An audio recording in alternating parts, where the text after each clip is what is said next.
PGTRB 2006-2007. A useful teaching learning method for slow learner is மெதுவாக கற்போருக்கு பயன்படும் கற்பித்தல் கற்றல் முறை. ஆப்ஷன் ஏ லெக்சர் விரிவுரை, பி செல்ஃப் லேர்னிங் தானே கற்றல், சி மெமரைசிங் நினைவில் இருத்தல், டி குரூப் லேர்னிங் குழு கற்றல். சரியான விடை குரூப் லேர்னிங் குழு கற்றல். இதுவே சராசரி மாணவர்களாக இருந்தால் விரிவுரை முறை ஏற்புடையது. செல்ஃப் லேர்னிங் பெரும்பாலும் மீத்திறன் மிக்க மாணவர்களுக்கு ஏற்ற ஒரு கற்றல் முறையாக self learning. Then there is a story about a fox who, unable to reach some grapes, proclaimed that they were sure. This is kind of Chichi. இந்த பழம் புளிக்கும் என்னும் நரியின் கதை எந்த வகையை சார்ந்தது? ஆப்ஷன் ஏ இன்டெக்சுவலைசேஷன் அறிவுத்திறம் வாழ்ந்த தன்மை, பி ரேஷனலைசேஷன் அறிவார்ந்த விளக்கம், சி நெகட்டிவிசம் எதிர்மறையான தன்மை, டி ஈகோசென்ட்ரிசம் தன்னலம். இது தற்காப்பு நடத்தையில் கேட்கப்பட்ட வினா. சரியான விடை பி ரேஷனலைசேஷன் அறிவார்ந்த விளக்கம் சரியானது.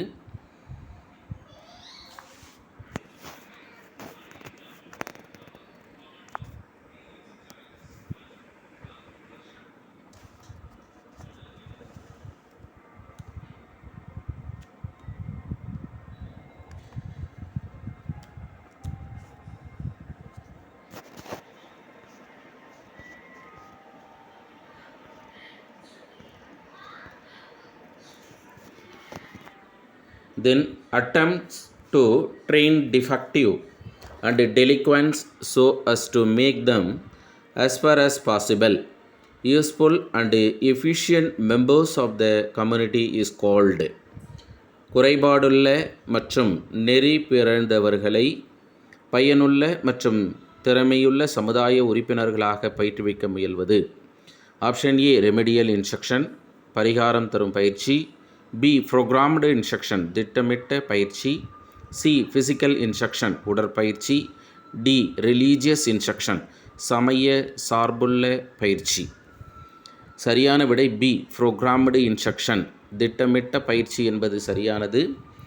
இதை சிட்னி எல் பிரைஸே என்பவர் கண்டுபிடித்தார்.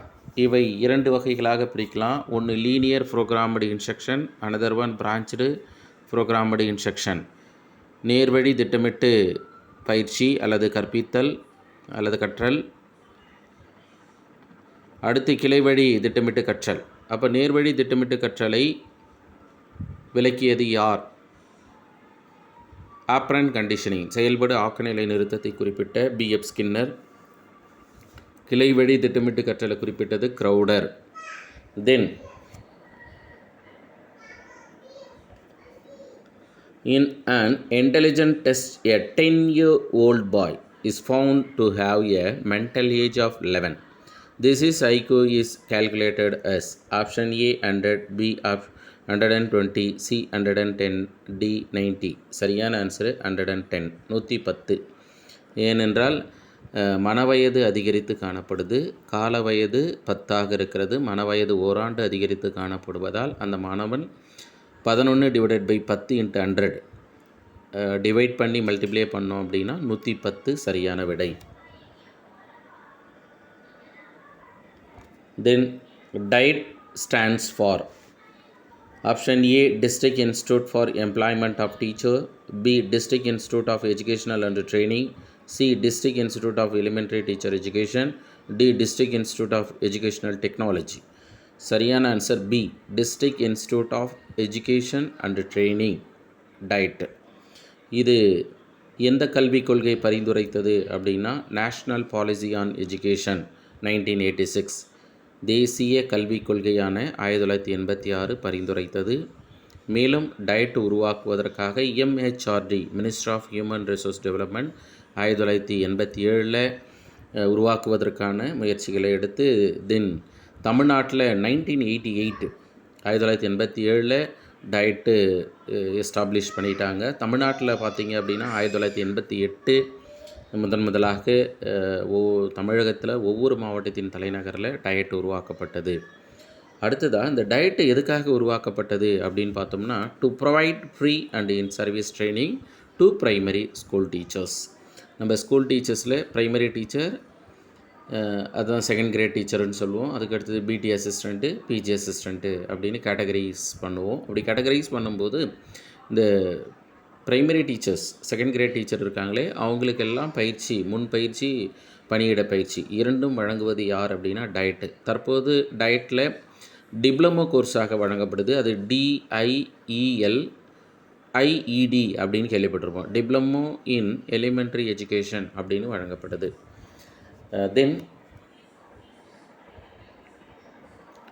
Self actualization is defined as the full development of personal potential by.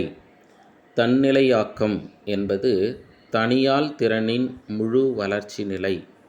இது எங்கே பார்த்துருக்கோம் அப்படின்னா, உளவியலில் ஊக்கம் பற்றிய கோட்பாட்டில் தேவை படிநிலை கோட்பாடு, மாஸ்லோ தான் தேவை படிநிலை கோட்பாட்டை குறிப்பிட்டார். அதனால் ஆப்ஷனில் பாருங்கள், ராட்டர், பியில் மாஸ்லோ, சியில் மெக்லிலன், டியில் ஹல்லு. சரியான விடை என்னென்னா மாஸ்லோ தான் தேவை படிநிலை கோட்பாடு 5 படிநிலைகளாக குறிப்பிட்டார். முதல்ல ஃபிசியாலஜிக்கல் நீட்ஸு, உடலியல் தேவைகள், தென் சேஃப்டி நீட்ஸ், பாதுகாப்பு தேவைகள், தென் தேர்டு லவ் அண்ட் அஃபெக்ஷன், அன்பு மற்றும் பரிவு தேவை, 4வதாக செல்ஃப் எஸ்டீம், தன்மதிப்பு தேவை, 5வதாக செல்ஃப் ஆக்சுவலைசேஷன், தன்னிறைவு தேவை என்பதை குறிப்பிட்டார். அதனால் இங்கே சரியான ஆன்சரு மாஸ்லோ. மெக்லிலன்ட்டு அடை ஊக்கத்தை பற்றி குறிப்பிட்டவர். ஹல்லு என்பவர் உந்த குறைப்பு கோட்பாடு. இந்த 3மே என்னென்னா, ஊக்கம் பற்றிய கோட்பாட்டில் தேவை படிநிலை கோட்பாட்டை குறிப்பிட்டது மாஸ்லோ, அடை ஊக்க கோட்பாட்டை பற்றி குறிப்பிட்டது மெக்லிலன்ட்டு, அவரோடு சேர்ந்த அட்கின்சன் என்ற உளவியல் ஆய்வாளரும் தொடர்புடையவர். அதற்கடுத்ததாக உந்த குறைப்பு கோட்பாடு ஹல்லு என்பவர். இங்கே ராட்டர் தவறான ஒரு விடை குறிப்பாக கொடுக்கப்பட்டிருக்கு. அடுத்ததாக எஜுகேஷனிஸ்ட் ப்ரோபேல் இஸ், இது நம்ம வெஸ்டர்ன் ஃபிலாசபர், மேலை நாட்டு கல்வி சிந்தனையாளர்லேருந்து கேள்வி கேட்டிருக்கு. ஆப்ஷன் ஏவில் என்ன கொடுத்துருக்காங்கன்னா, ஐடியலிஸ்ட், அவர் கருத்தியல் கொள்கைவாதி, பியில் நேச்சுரலிஸ்ட், இயற்கை கொள்கைவாதி, சியில் ரியலிஸ்ட், யதார்த்த கொள்கைவாதி, ஆப்ஷன் டியில் ப்ரக்மாட்டிஸ்ட், பயனுள்ள கொள்கைவாதி. சரியான விடை என்ன அப்படின்னாக்கா ஐடியலிஸ்ட் சார். ப்ரோபேல் பொறுத்தளவு கருத்தியல் கொள்கைவாதி. அப்போ யார் சார் நேச்சுரலிஸ்ட்டில் வராங்க அப்படின்னு தேடி பார்த்தோம்னா, தாகூர் நேச்சுரலிஸ்ட்டுன்னு சொல்லுவோம். இது மட்டும் இல்லாமல் மேலை நாட்டு கல்வி சிந்தனையாளரான ரூசோவும் நம்ம நேச்சுரலிஸ்ட்டுன்னு சொல்லுவோம். அதேமாதிரி ரியலிஸ்ட்டுக்கு யாரை சொல்லுவோம் அப்படின்னாக்கா, ரூசோவும் ரியலிஸ்ட்டுன்னு சொல்லுவோம். அதுக்கடுத்து காந்திஜியை ரியலிஸ்ட்டுன்னு சொல்லுவோம். அதுக்கடுத்து ப்ரக்மாட்டிசம், பயனீட்டு கொள்கைவாதி யார் அல்லது பயனளவு கொள்கைவாதி யார் அப்படின்னா ஜான் டூயி, கேள்விப்பட்டிருப்போம். அவர் ப்ரக்மாட்டிஸ்ட் என்று அழைக்கிறோம். அதற்கு அடுத்ததாக school started by madam Montessori was known as. Montessori அம்மையாரால் துவக்கப்பட்ட பள்ளி டேஷ் என்று அழைக்கப்படுகிறது. ஆப்ஷன் ஏவில் சில்ட்ரன் ஹவுஸ், பியில் பாய்ஸ் ஸ்கூல்ஸ், சியில் சம்மர் ஹில் ஸ்கூல், டியில் கேர்ள்ஸ் ஸ்கூல். இப்போ சரியான விடை என்ன சார் அப்படின்னாக்கா, ஆப்ஷன் ஏ, குழந்தைகள் இல்லம் என்பது சரியான விடை, சில்ட்ரன் ஹவுஸ். அதை நர்சரி எஜுகேஷன் அப்படின்னு சொல்லலாம் சார். நர்சரி கல்வி அல்லது நர்சரி பள்ளி என்றும் அழைக்கலாம். அடுத்து பாய்ஸ் ஸ்கூலு, கேர்ள்ஸ் ஸ்கூலுன்றது ஜென்ரலாக நம்ம பார்க்குறது. சம்மர் ஹில் எடுத்துக்கிட்டோன்னா அடுத்து மேலை நாட்டு கல்வி சிந்தனையாளரான ஏஎஸ் நீல், அவர் தான் கோடை மலைப்பள்ளியை குறிப்பிட்டார். தென்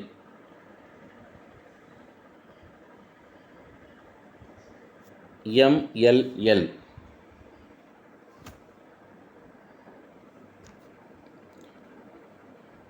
MLL எனப்படுவது. Option A marginal level of learning, இறுதிநிலை கற்றல், B maximum level of learning, மீப்பெரு நிலை கற்றல், C motor learning level, motor கற்றல் அளவு நிலை, மினிமம் லெவல் ஆஃப் லேர்னிங், மீச்சிறு நிலை கற்றல். சரியான விடை என்ன சார் அப்படின்னா D option, minimum level of learning என்பது சரியானது. இதையும் பரிந்துரைத்த கல்விக் கொள்கை எது அப்படின்னா நேஷ்னல் எஜுகேஷன் பாலிசி NPE 1986 தான். இதனுடைய மெயின் தீமே என்னென்னா improving quality of pre primary education முன்பருவ கல்வியின் தரத்தை வந்து உயர்த்துறது தான் எம்எல்எல் அப்படின்னு கேள்விப்பட்டிருப்போம். இது மட்டும் இல்லாமல் பிரைமரி எஜுகேஷன் துவக்கநிலை கல்வியினுடைய தரத்தையும் உயர்த்துதல் இதுதான்.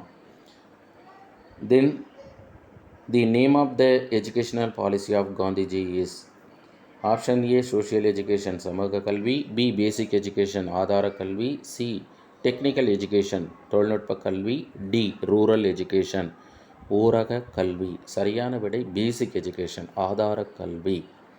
அப்போ ஆதார கல்வியை குறிப்பிட்டது யாருன்னா காந்திஜி. டெக்னிக்கல் எஜுகேஷன் நீங்கள் பார்க்கும்போது ஏஐசிடிஇ ஆக்ட் 1987,